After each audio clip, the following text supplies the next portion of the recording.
আমরা আজকে মূলত দেখব যে ChemDraw এর বিকল্প হিসেবে আমরা যে ChemDraw ব্যবহার করছি। ChemDraw মূলত কী? ChemDraw মূলত হচ্ছে যে ChemDraw এর থেকে ভালো আমি এটা বলব না, কারণ হচ্ছে যে ChemDraw তে আসলে অনেক অপশনস রয়েছে, বাট ChemDraw তে কিছু লিমিটেড অপশনস রয়েছে। বাট যারা অ্যান্ড্রয়েড ইউজার, যারা মোবাইল ইউজ করে শিক্ষার্থী হিসেবে, তো তাদের জন্য যদি বলি যে ChemDrawটা আসলে ইউজ করা একটু টাফ, কারণ ক্র্যাক ভার্সন খুঁজে নিতে হয় অথবা আমাদেরকে পিসি থাকতে হয়। তো যেটা লিটল একটু টাফ, যার জন্য আমাদের আগ্রহ থাকা সত্ত্বেও আমরা এটাকে ব্যবহার করতে পারি না। সো এই জন্য আমি যদি মনে করি যে ChemDraw যে একটা মোবাইল অ্যাপ্লিকেশন এবং অ্যান্ড্রয়েড সবগুলো ভার্সনে এটা সাপোর্ট করে, তো দ্যাটস ওয়াই এটা আমার মনে হয় খুবই সহজলভ্য একটা অ্যাপ্লিকেশন। এটার মাধ্যমে শিক্ষার্থী মনের মাধ্যমে আসলে কাজ করার আগ্রহটা বা রসায়ন সম্পর্কে জানার যে আগ্রহটা, এটা আসলে জিয়ে থাকবে।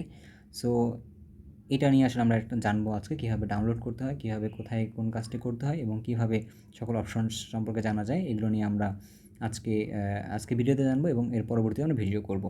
সো এখন পর্যন্ত যারা চ্যানেলটিকে সাবস্ক্রাইব করে রাখেননি, তো অনুগ্রহপূর্বক চ্যানেলটি সাবস্ক্রাইব করে রাখবেন, যাতে করে পরবর্তীতে কোনো আপডেট আসলে সবার আগে আপনি জানতে পারেন। সো এর জন্য আপনাকে শুরুতে কী করতে হবে, যে ChemDraw নামে অ্যাপ্লিকেশনটাকে ডাউনলোড করার জন্য প্রথমে প্লে স্টোরে যেতে হবে। প্লে স্টোরে যাওয়ার পর আপনাকে সার্চ করতে হবে ChemDraw নামে, রাইট? সো ChemDraw নামে আপনাকে সার্চ করতে হবে, KING, king, DRAW, ChemDraw। So এটা দেখবেন ChemDraw কেমিক্যাল স্ট্রাকচার এডিটর বলে একটা অপশনস রয়েছে, সেখানে ক্লিক করলে দেখবেন আপনি যে আপনাকে ডাউনলোড করতে বলছে। সো আমার অলরেডি ডাউনলোড করা আছে, দ্যাটস ওয়াই আমি ইনস্টল করেও রেখেছি। তো দ্যাটস ওয়াই আমি এটাকে আর করছি না। সো আপনি এখানে নর্মালি ইনস্টল করে নেবেন। পরবর্তীতে আপনি এখানে দেখছেন যে আপনি এখান থেকে দেখে নিতে পারেন যে অ্যাপসটা আসলে অথেন্টিক কিনা বা কোথাকার অ্যাপস, এরকম দেখে নিতে পারেন, কোনো প্রবলেম নেই। সো আমি অলরেডি নিজে পড়েছি, তবুও আপনাদের বলবো যে ইনস্টল করার আগে একবার দেখে নিতে পারেন। ওকে, সো এ পর্যায়ে যদি বলি যে আমি দেখতে চাই যে আমাদের যে অ্যাপ্লিকেশনটা রয়েছে সেটা আমি ওপেন করতে চাই। অ্যাপ্লিকেশনটা আসলে দেখতে এরকম টাইপের একটা বেঞ্জিন শেপ রয়েছে সামনে। সো নর্মালি সেটাকে আপনি ওপেন করবেন ক্লিক করে। তো আপনার ইনফরমেশন তারা যেগুলো কালেক্ট করবে, বেসিক্যালি আমি যতটুকু দেখেছি যে তারা আসলে আপনি রেজিস্টার করার পর সেগুলো আপনার ইনফরমেশন কালেক্ট করবে, রেজিস্টার করার আগে না। সো আপনি যদি রেজিস্টার করতে, আমি এটাকে রেজিস্টার এখনও করিনি। ওকে, সো যেহেতু আমি এটাকে এখন পর্যন্ত রেজিস্টার করিনি, তো রেজিস্টার করতে চাইলে আপনাকে এই যে মি অপশনে ক্লিক করতে হবে, নিচের মধ্যে মি অপশনে ক্লিক করলে দেখবেন রেজিস্টার অপশনটা থাকবে।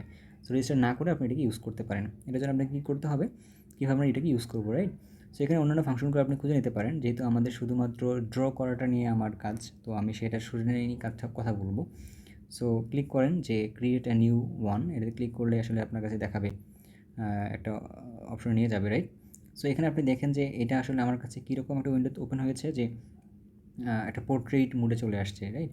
সো আপনি চাইলে এটাকে নর্মাল মোবাইল ভিউতে নিতে পারেন, যে লম্বালম্বিভাবে আমরা যে ভিউটা নিই সেটাও নিতে পারেন। তো নর্মালি আপনার কাছে লম্বালম্বি ভিউটাই ওপেন হবে। আপনি দেখবেন এখানে একটা বাটন রয়েছে বা একটা অপশন রয়েছে যেটা পোর্ট্রেট মোডে নেওয়া যায়। সো দেন আপনি এটাকে ক্লিক করে এইভাবে নিতে পারেন। সো এবার খেয়াল করেন যে বাম পাশের যে অপশনগুলো রয়েছে বাম পাশে, তো এই অপশনগুলোর মধ্যে দেখবেন যে কার্বন, নাইট্রোজেন, অক্সিজেন, ক্লোরিন, এগুলো ডিফল্ট আকারে রয়ে গিয়েছে। তো এখানে একটা অ্যারো চিহ্ন আছে, এখানে ক্লিক করলে এটা আসলে মিনিমাইজ হয়ে যাবে। সো এখানে যদি আপনি আবার ক্লিক করেন, তো আসলে আপনি এটাকে বারবার চলে আসবে আবার। তো তার মানে যেহেতু কার্বন, নাইট্রোজেন, অক্সিজেন, ক্লোরিন আছে, তার মানে বোঝা যাচ্ছে এটা আসলে পিরিয়ডিক টেবিলে বোঝাচ্ছে। সো নিচে থ্রি ডটে ক্লিক করে দেখতে পাচ্ছেন যে আপনার কাছে একটা পিরিয়ডিক টেবিল ওপেন হচ্ছে, রাইট? সো এখান থেকে আপনি যে কোনো কিছু পিক করতে পারেন। ঠিক এরকম অপশনটা আমাদের ChemDrawতেও ছিল, যেটা যারা দেখেননি তারা ChemDraw টিউটোরিয়াল দেখে নিতে পারেন। ওকে, সো এ পর্যায়ে যদি যাই যে এটাকে ক্রস করে দিলাম, দেন আপনি নিচের মধ্যে একটা বার দেখতে পাচ্ছেন এখানে। এই বারটা যদি আপনার না থাকে, তার কারণ হবে যে নিচের মধ্যে অ্যারো চিহ্নটাতে আপনি ক্লিক করেননি। নিচের অ্যারোটাতে আপনি ক্লিক করলে বারটা চলে যাচ্ছে, নিচের অ্যারোতে ক্লিক করলে বারটা আবার চলে আসছে। এখানে আপনি দেখছেন সিঙ্গেল বন্ড আছে, ডাবল বন্ড আছে, ডাবল বন্ডের যত প্রকার ভেরিয়েশন সম্ভব সবগুলোই রয়েছে। এখানে কোনো কার্পণ্য নাই। আসলে ChemDrawতেও যে ধরনের বন্ড ইউজ করা যায়, এখানেও ঠিক সে ধরনের বন্ড ইউজ করা যাবে, কোনো প্রবলেম নেই। একটা ট্রিপল বন্ড রয়েছে, অ্যারো রয়েছে, দেন আরএস ফ্যাক্টর, আরএস বোঝানোর জন্য আসলে আমরা যেগুলো বন্ড ইউজ করি সেগুলো রয়েছে। দেন আপনি যদি কোনো কিছু লিখতে চান, সাপোজ ক্লিমেনশন, বিজারণ বিক্রিয়া বা যে কোনো কিছু আপনি লিখতে চাচ্ছেন, সো সেক্ষেত্রে আপনাকে লিখতে হবে, রাইট? তো এতে ক্লিক করলে আপনাকে টেক্সট বার ওপেন হবে, আপনি সেখানে লিখতে পারবেন। দেন আপনি আসলে কোনো একটা বন্ডকে বোল্ড করতে পারবেন। দেন আপনি কোনো একটা চেইন মলিকুল লিখতে পারবেন, যেটা আপনাকে আমরা পলিমার বলতে, সেটা লিখতে পারবো। দেন আমরা এখান থেকে আসলে পেন্টিন বা যে কোনো ধরনের আসলে শেপ নিতে পারবো। এটা বেঞ্জিনের শেপ নিতে পারবো, দেন প্রোপেনের শেপ নিতে পারবো, হ্যাঁ, সাইক্লোবিউটেন, যে কোনো ধরনের শেপ আমরা এখান থেকে নিতে পারবো, রাইট? সো দেখবেন যে এখানে আরও অনেকগুলো অপশন রয়েছে। আমি যেখানে ক্লিক করেন দেখবেন যে প্লাস, তারপর হচ্ছে ফ্রি রেডিক্যাল, আসলে অনেকগুলো এখানে অপশনস রয়েছে। আপনি যে কোনো একটা অপশন যেটা আপনার প্রয়োজন পড়বে আপনি সেখান থেকে এটা ইউজ করতে পারেন। ওকে, সো এটা গেল নিচের বারটার কথা, যেখানে বন্ড বা অন্য শেপগুলো পাওয়া যাবে। আর এবার যে অন্য কথা বলি, যে তার মানে আমাদের যেমন কিছু ফাংশনাল গ্রুপ রয়েছে, যেমন এলডিহাইড কিটোন। তো এই ফাংশনাল গ্রুপগুলো কোথায় পাওয়া যাবে? আপনি নিচ থেকে খেয়াল করেন যে এখানে দেখবেন যে একটা অপশন রয়েছে, এখানে ক্লিক করলে ফাংশনাল গ্রুপগুলো এখানে চলে আসবে, রাইট? এখানে মোডে ক্লিক করলে আরও চলে আসবে, বাট আমরা এখান থেকে এগুলো নিয়ে কাজ করতে পারি। ওকে, সো আমরা পরবর্তী ভিডিওতে দেখবো এগুলোতে কীভাবে কাজ করা যায়, এগুলো দেখবো আর কি প্রতিটা নিয়েই। ওকে, এখানে ক্লিক করলে আবার এটা চলে যাবে। দেন আপনি এখানে যদি ক্লিক করেন তো আসলে মলিকুলটা স্প্লিট হয়ে যাবে। আমরা প্রতিটা জিনিস নিয়ে আসলে কাজ করে দেখাবো আপনাকে। এবং আপনি যে হাতের যে চিহ্নটা আছে এটাতে যদি ক্লিক করেন তাহলে যে মলিকুল আপনি ড্র করবেন, আমরা একটা মলিকুল ড্র করি, সাপোজ বেনজিনটা নেই, তো বেনজিন এখানে নিয়ে আসছে, এখানে ক্লিক করার পর বেনজিন এখানে হাত দিলেই বেনজিনটা আসলে চলে আসবে। দেন আমরা বেনজিনটা যদি এখন যদি সরাতে চাই, আসলে বেনজিনটা সরাতে পারবো না, রাইট? কেন সরাতে পারবো না বলেন? কারণ আমার কাছে বেনজিনটা সিলেক্ট করা আছে, তার মানে আমি আরেকটা নিলে আরেকটা বেনজিন আমার কাছে চলে আসছে।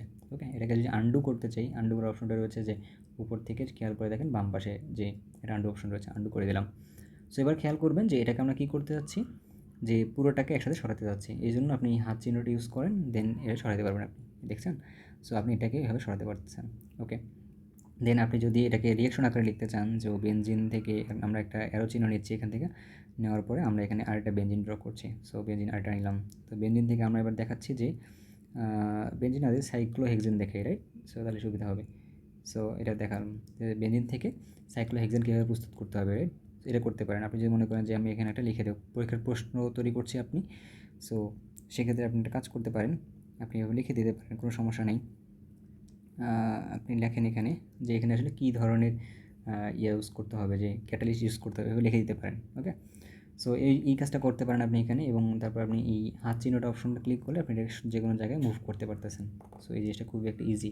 তো যারা প্রশ্ন করছেন বা যারা বাসায় বসে প্র্যাকটিস করতেছেন, বা যদি টিচার লেভেলে যদি কেউ এটা দেখে থাকেন, তো তাদের জন্য এটা সুবিধা হবে প্রশ্ন বানানোর সময়, কেমিস্ট্রি প্রশ্ন বানানোর ক্ষেত্রে এটা ইউজ করতে পারেন। সো দেন এবার যদি উপরের বারগুলোর ক্ষেত্রে, উপরের বারগুলোর ক্ষেত্রে উপরে একটা নাম দেওয়া যাবে, আপনি এই ফাইলটার নাম যা দিতে চান তা দিতে পারেন এখান থেকে। সো কোনো সমস্যা নেই, এটা একটা অপশন। দেন আপনি এটা কনফার্ম করলেই এই নামে সেভ হবে। তো এখানে সেভ নামে একটা অপশন রয়েছে, আপনি এটাকে যদি সেভ করতে চান এখানে ক্লিক করলে এটা সেভ হয়ে যাবে আসলে। সো কীভাবে সেভ হয়েছে, কোন ফাইলে সেভ হয়েছে, কীভাবে নেওয়া যাবে একটু পরেই বলছি, এটা কোনো সমস্যা নেই। দেন আপনি যদি এখানে ক্লিক করেন, সেভের পাশে যে পার্ট অপশনটা রয়েছে সেখানে যদি ক্লিক করেন, আপনি এবার দেখতে পাচ্ছেন যে এটাকে কীভাবে আপনি সেভ করতে চাচ্ছেন সেটা শো করছে আপনাকে। কীভাবে সেভ করতে চাচ্ছেন, যে KDX অর্থাৎ কিন্ড্রো এটা একটা ভাষণ, এটার জন্য আপনি এভাবে সেভ না করে আমরা যেটা প্রয়োজন দরকার, কারণ ক্লাস করার সময় বা পরীক্ষা প্রশ্ন করার সময় আমাদের যেহেতু পাওয়ার পয়েন্ট ইউজ করতে হবে, অথবা আমাদের যেহেতু ডক ইউজ করতে হবে, তো সেখানে PNG বা JPGটা যায়, আপনি PNG আকারে ওটাকে সেভ করতে পারেন, কোনো সমস্যা নেই। ওকে, সো PNG আকারে আমরা সেভ করে নিলাম। দেন আপনি চাইলে এটাকে ইরেজ করতে পারেন, এখানে ইরেজের অপশন রয়েছে, এখানে একটু চেপে ধরে থাকলে ইরেজের দুটো অপশন পাবেন, একটা হচ্ছে ইরেজ করা যাবে, আরটা হচ্ছে কি ডিলিট করা যাবে। আমি ইরেজ অপশনটা নিলাম, নেওয়ার মাধ্যমে আসলে আমি কী করতেছি, এই জিনিসটাকে ইরেজ করে দিলাম। আমি এখানে কী করলাম, একটা বর্ণ ইরেজ করে দিলাম। সো এই কাজটাও আপনি এখান থেকে করতে পারতেছেন, কোনো সমস্যা নেই। দেন আপনি এটাকে কালার চেঞ্জ করতে পারেন। তো কালার চেঞ্জের ক্ষেত্রে যে কাজটা করতে হবে তা হলো যে আপনাকে সিলেক্ট করতে হবে আগে, যেটাকে কালার চেঞ্জ করতে চান সেটা স্ট্রাকচারটাকে সিলেক্ট করতে হবে। সো সেটা ধরেন আমি এই কোন স্ট্রাকচারটা কালার করতে চাই, আমি কালার করতে চাই এই কোয়েশ্চেন চিহ্নটাকে কালার করতে চাই, কী কালার, রেড কালার। সো এটাকে আগে সিলেক্ট করলাম। সিলেক্ট করবো কোথায়, এখানে দেখবেন সিলেক্ট করার একটা অপশন রয়েছে, হাতের মতো করে অপশন রয়েছে, এখানে করলে দুইভাবে সিলেক্ট করা যাবে। একটা হচ্ছে আপনি চাইলে এভাবে সিলেক্ট করতে পারেন, অথবা আপনি যদি চান আপনি অন্যভাবে সিলেক্ট করতে পারেন। কীভাবে, এভাবে রিবন আকারেও সিলেক্ট করতে পারেন, যে আমি এভাবে সিলেক্ট করবো, আপনি এভাবেও সিলেক্ট করতে পারেন, কোনো সমস্যা নেই। সো প্রথম কথা হচ্ছে আমরা কী করতে যাচ্ছিলাম, যে আমরা এটাকে সিলেক্ট করতে যাচ্ছিলাম, এটাকে কী কালার করবো, রেড কালার। সো এখানে অপশন একটু চেপে ধরে থাকতে হবে, দেন এটা আসলে রেড কালার হয়ে যাবে। ওকে, সো এটাকে আসলে রেড কালার করে দিলে রেড কালার হয়ে যাবে, দেখবেন যে রেড কালার হয়ে গেছে। দেন আপনি যদি কোনো লেখা লেখেন এখানে, তো লেখার অ্যালাইনমেন্টে ঠিক করতে পারবেন যে কোন অ্যালাইনমেন্টে থাকবে, left alignment, right alignment, mirror image, এগুলো জিনিসটা দেখতে পারেন, যে মিরর ইমেজ রয়েছে। দেন আপনি এমিনেরও ফাংশনাল গ্রুপগুলো এখানে রয়েছে। তারপর আপনি এটাকে ফ্রন্টে নিয়ে আসতেছেন, ব্যাক এন্ডে নিয়ে যাচ্ছেন, এটা একটা অপশন এখানে রয়ে গিয়েছে। দেন আপনি যদি মনে করেন যে আমি একটা পার্টিকুলার শেপের জন্য আসলে আমি দেখতে চাই, মানে তার অ্যানালাইসিসটা দেখতে চাই, তো সেটা আপনার এখানে দেখা সম্ভব। আপনি নেম থেকে যদি কোনো একটা স্ট্রাকচার নিয়ে আসতে চান, সেটাও এখান থেকে করা সম্ভব। আপনি 3D কোনো স্ট্রাকচার নিয়ে আসতে চান, সেটাও দেখা সম্ভব। সো আজকের ভিডিও আমরা এই পর্যন্তই। পরবর্তী ভিডিওতে আমরা দেখব যে কীভাবে লিখতে হয়, কীভাবে প্রশ্ন সেট আপ করতে হয়, কীভাবে আসলে সেটার অ্যানালাইসিস পেতে হয়, এবং কীভাবে নেম থেকে স্ট্রাকচার পাইতে হয়, কীভাবে 3D স্ট্রাকচার পাইতে হয়, এই জিনিসগুলো আমরা এখান থেকে দেখে ফেলব। সো সবাইকে ধন্যবাদ, ভিডিওটি শেয়ার করবেন এবং পরবর্তী ভিডিওতে আবার দেখা হচ্ছে।